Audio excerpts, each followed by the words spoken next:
760 qoys oo ay soo barakicisay abaarta ka jirta waddanka Soomaaliya ayaa waxa deeq isugu jirta raashinka noocyadiisa kala duwan gaarsiiyay xukuumadda deegaanka Soomaalida iyo ganacsatada degmada Dowlado gobolka Liibaan ayaa waxa ku soo doolay bulshada fara badan oo ka soo kala doolay qaar ka mid ah gobolada deegaanka iyo waddankeenu dariska nahay ee Soomaaliya kuwaas oo ay saameysay abaarta ka jirta guud ahaan deegaanka iyo geeskaba xukuumadda deegaanka Soomaalida ayaa dadaalo ugu jirta sidii wax looga qaban lahaa bulshada ay abaartu saameysay waxaana socdo wax looga qabanayo bulshada degan miyiga iyo magaaladaba gudoomiyaha gobolka Liibaan mudane Maxamuud iyo Maxamuud Cabdi Nuur agaasinka digniinta hore iyo jawaab celinta xafiiska maareynta khataraha iyo musiibooyinka ee deegaanka Soomaalida ayaa sheegay inay socdaan dadaalo badan oo loogu jawaab celinayo dhammaan abaaraha ka jira deegaanka. bismillaahi raxmaani raxiim halkan waxaa ku sugan maanta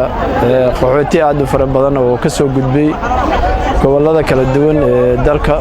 Soomaaliya halkan hadda aan ku suganahay waa afaafka hore ee magaalada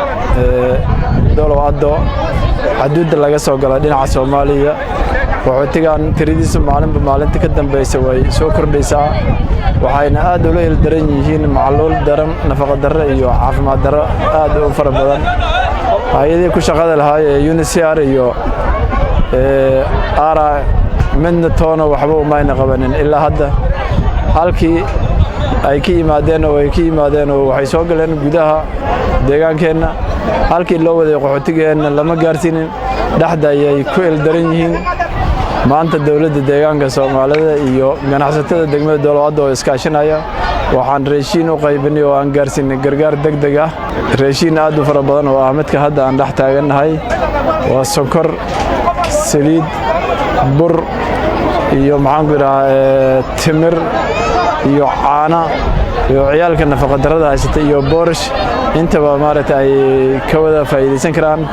xaaladdan xaalad la yeesan karo ma aha abaarta waxaa ka daran xanuunada faraha badan oo jadeecada iyo wixii la mid oo in durba saameyn ku yeeshay deegaanka gudihiisa marka waxaa codsan lahayn dowladda deegaanka Soomaalida ka codsan lahayn in hay'adaha ay qusayso sida UNHCR iyo ARA oo kale tilaabo degdeg oo dadkan halkii ku habboonada la geyn lahaa ee xarooyinka qaxootiga in la geeyo ay ahayd in la gaarsiiyo ogsoonahay deegaankeena wuxuu ku jira xilli iska xasaasi ah xaalad adag oo abaareed ayaa ka jirta si guud deegaankeena ayadoo taas ay noo ogsoonahay maalmahan lagu mashquulsanaa gurmadka ka jawaabida xaaladda abaaraha ayaan waxaanu ku sugannahay gobolka Liibaan gaar ahaan degmada Dowlado dadka hadda aanu halka wax ugu qaybinayna waa dad ay abaaru saameysay ma aha dadkii deegaanka waa dad soo tallaabay xadka dhanka Soomaaliya ka yimid abaartu deegaankeena oo kaliya ma saameynin deegaanada jaarka inuu nahay wada saameysay marka dadka hadda halkan jooga waa dad ciyaal iyo haween u badan oo inta badan xaalad ay ku sugan yihiin ee aad u adag tahay macluul badan ay ka muuqato xukuumaddu ayadoo ka duulaysa taasi ayaa waxa go'aan isla qaatay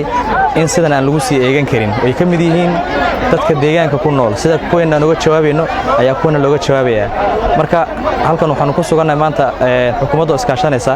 oo maamulka magaalada Dowlado iyo ay la kaashanayaan ganacsatadooda in